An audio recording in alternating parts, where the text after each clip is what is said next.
Γεια σας. Έχουμε ακούσει ότι υπάρχει πρόβλημα στο νοσοκομείο για δεν υπάρχει γυναικολόγος. Ναι. Είναι αλήθεια? Είναι αλήθεια, ναι, το γνωρίζω αυτό.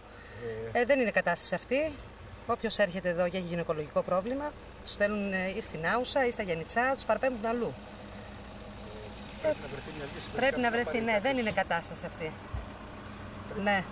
Πρέπει να λάβουν μέτρα γι' αυτό. Κάποτε υπήρχαν γυναικολόγοι, έχει πολύ καλό γυναικολογικό, αλλά τώρα, από όσο γνωρίζω, δεν.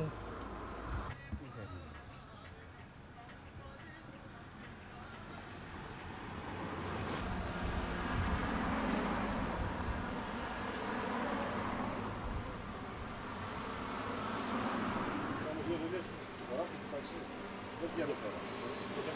Δεν βγάζουμε και τίποτα. Και δύο δουλειές δεν παίρνω. Δεν σε ξέρω κιόλας. Έχεις φορά. Ναι, στα κουτουρού, όχι στα κουτουρού, παιδιά. Ναι, τι να πω, στα κουτουρού, εσύ να σε ξέρω. Ένας φίλος μετά και να βγει. Όχι, εγώ όντως είμαι καλά. Να πάρουμε από τις νοσοκόμες που έρχονται προς τα εδώ. Για νοσοκόμα ρωτήσατε. Αυτό λέω κι εγώ. Λες να ρωτήσω. Ρωτήστε τους νοσοκόμες. Τέλειο.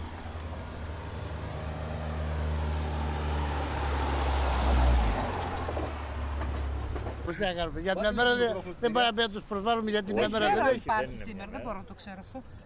Χθες υπήρχε. Σήμερα δεν έχει, γι' αυτό σας Χθες υπήρχε, Δεν το γνωρίζω. τώρα γιατί σήμερα... πείτε μας. Αυτή τη στιγμή είναι ένα πολύ σοβαρό πρόβλημα για την πόλη μας. Εδώ το νοσοκομείο της Βέρης ήταν ένα από τα καλύτερα. Ερχόντουσαν από τα τριγύρω χωριά για μας. Τώρα θέλουν να γεννήσουν και πάνε στην Έδεσα ή στο Γιαννιτσά. Κλεισμένο ραντεβού και φεύγουν έκτακτα. Αυτά να εκεί. κοιτάξουν, όχι άλλα πράγματα. Που έρχεσαι να κλείσεις ραντεβού και κλείνεις μετά από 3 μήνες. Κι αν θα έχεις γιατρούς.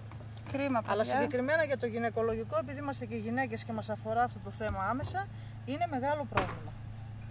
Εγώ δεν έχω τη δυνατότητα να πάω Γιαννιτσά, Θεσσαλονίκη, εδώ εκεί.